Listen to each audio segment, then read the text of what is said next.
From the Kennedy Space Center in Florida, this is Space Shuttle Columbia Launch Control. The countdown for launch of Space Shuttle Columbia on mission STS-78 is continuing on schedule this morning.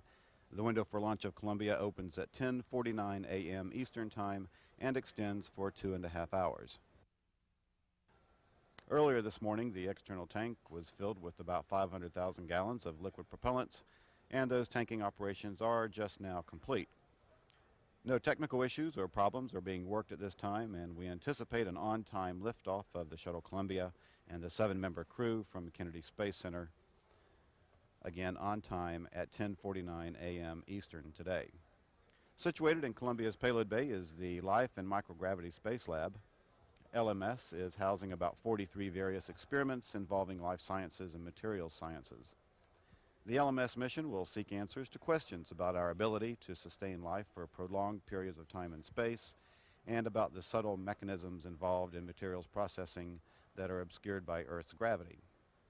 LMS will continue to expand the foundation of scientific research by studying the effects of microgravity on the physiology, development, and behavior of living systems.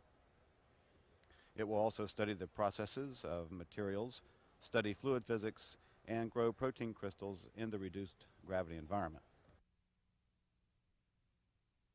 Columbia's 7-member crew consists of 3 shuttle veterans and 4 rookie astronauts who have not flown in space before. This is an international mission with 4 different space agencies represented: NASA, the French Space Agency, the Canadian Space Agency, and the European Space Agency, which contributed by supplying the Space Lab itself. The STS-78 crew are Commander Tom Hendricks, pilot Kevin Kregel, mission specialist Richard Linehan, Susan Helms, and Charles Brady, and payload specialist Jean-Jacques Favier from the French Space Agency, and Robert Brent Thirsk from the Canadian Space Agency. Physiological data gathered from each astronaut during the 3 months before flight will provide a baseline with which flight data will be compared. At this time, all systems are reported to be in good shape, and we are on track for launch today at 10:49 a.m.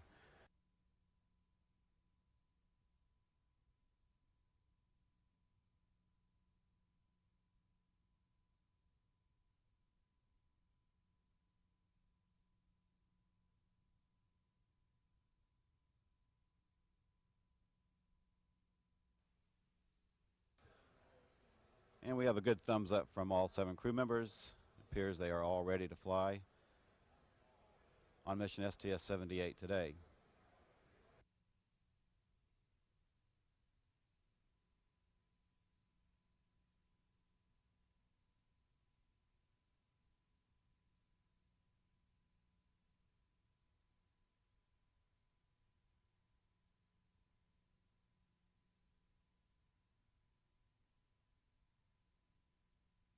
At this point, the the final inspection team has reported back periodically to the firing room, and they are reporting that there is nothing out of order. Everything continues, everything looks smooth, everything on the vehicle looks good, no debris concerns, no ice concerns, and they are expected to wrap up their operations in the next half hour.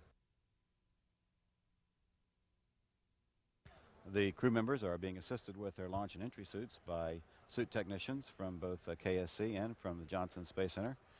This is a good view of our commander, Tom Hendricks, who is on his 4th space flight.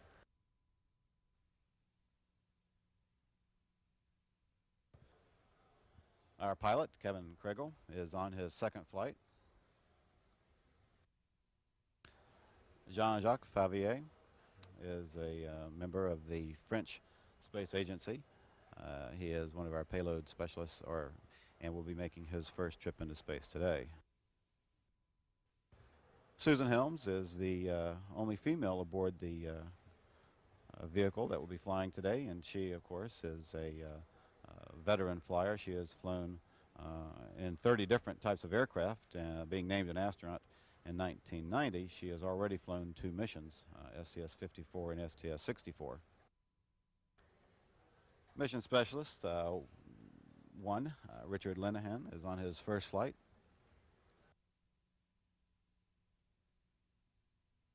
And he looks like he's relaxed and prepared to fly today. And another mission specialist, Charles Brady, again on his first flight as well, is giving a thumbs up that he too is ready and anxious to go. And the final member of our 7-person crew is Robert Brent Thirsk, representing the Canadian Space Agency. He is a medical doctor.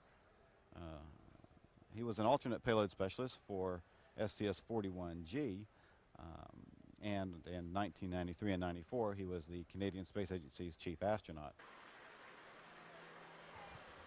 And here we have them.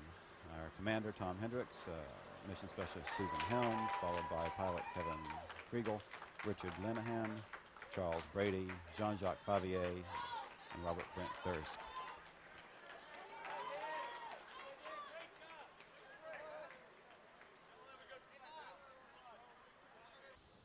NASA Test Director John Guidi has given approval for the crew to begin entry into the vehicle once they make their way up the elevator to the 195-foot level. And we have views of the crew as they are exiting the elevator on the 195-foot level. In the background, of course, is the swing arm that the crew will walk across, the orbiter access arm that will gain them entry into the crew module.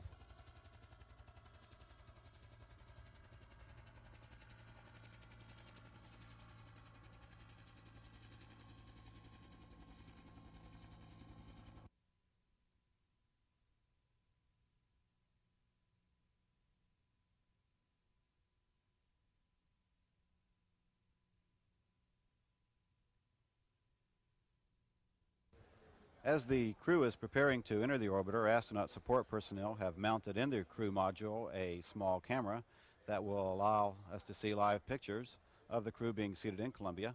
This is the first time NASA TV has shown live pictures of this event. And to assist with the commentary of these new views, astronaut Marcia Ivins is joining us to describe the events as they occur. Welcome, Marcia. Thanks. Marcia, can you describe to us what we're looking at? Sure. The scene you're seeing now is the commander's seat up on the flight deck of Columbia. That big white piece is the headrest where his helmet will go, and the orange piece is the parachute that's in the seat.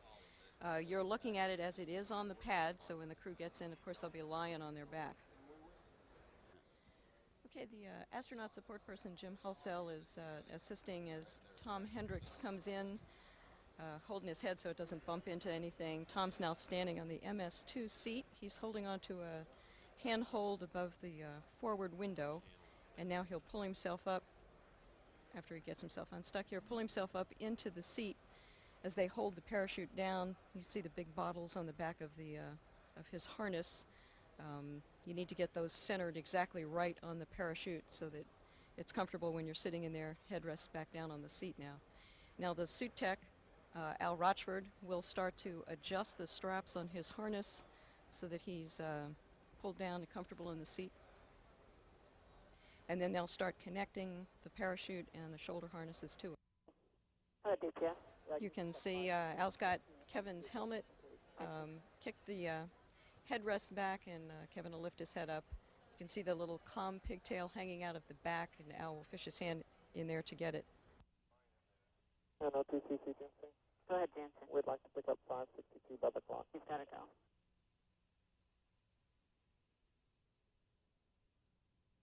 OTC. Go ahead. MS3 on board at this time. Copy MS3. OTCS.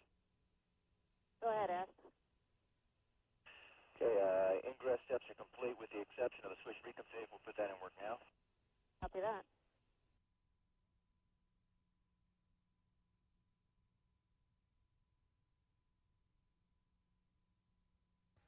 Marcia, can you tell us what we're looking at this point? We're in the middeck now, and Max Candler, who's the suit tech, and he is strapping in Chuck Brady, who's sitting in the MS-3 seat. Sitting in front of Chuck and the rest of the guys on the middeck is the whole row of, or wall of lockers that has all the stuff in it that we're taking to space. Max has got his parachute on, the harness, and looks like he's got the seat belt on. OTC, MS3, com check. MS3, this OTC. I got you loud and clear. How many? OTC MS3, got you loud and clear. Good morning, Roberta. Morning, Chuck. Looking good on that camera.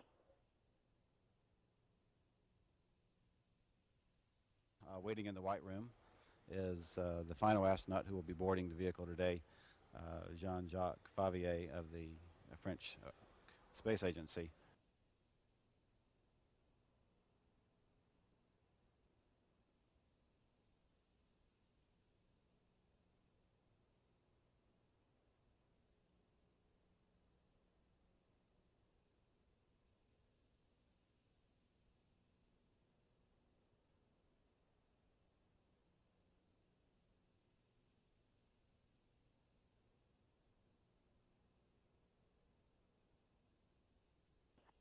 And Columbia, you guys have a good mission, and we'll see you back here in about a little over 2 weeks, and have fun on your mission, Tom.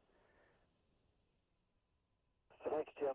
We got a crew here that's ready to go. Thanks to all the professionals here at the Cape. We're ready to work with JSC during launch, and then the rest of the day we're ready to put our payload crew to work with the folks at the Marshall Space Flight Center. And NGD, you're clear to launch. I copy. Thank you.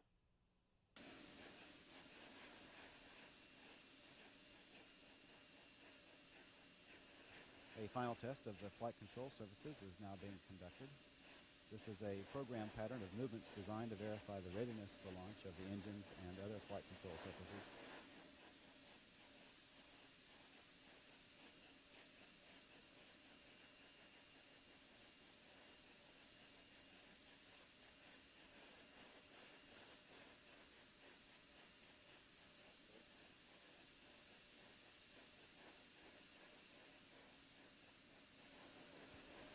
And final aero surface checks of the orbiter's aero surfaces are being completed. And this is verifying the orbiter's hydraulic systems.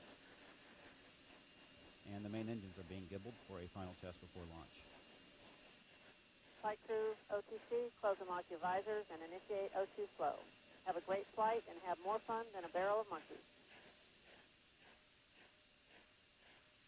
Thanks a lot, Roberta. We got the visors down to pseudo 2 on, and we are going to have a good one. Yeah, let's go for ET LH2 pressurization. 10, 9, 8. We have a go for main engine start.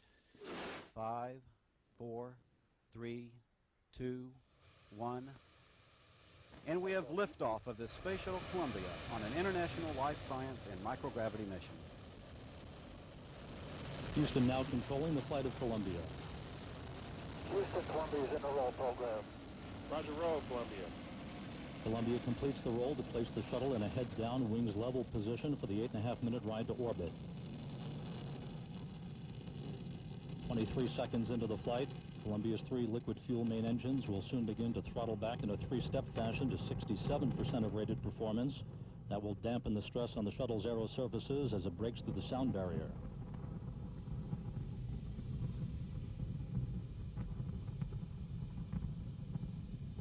"45 seconds into the flight, Columbia already traveling at 711 miles per hour, 2.5 miles downrange from the Kennedy Space Center. The 3 engines now beginning to rev up to full throttle, 104% of rated performance. Those main engines, along with Columbia's 3 fuel cells and 3 hydraulic power units, all functioning normally. Booster officer here in Mission Control standing by for solid rocket booster shutdown and separation about 5 seconds from now.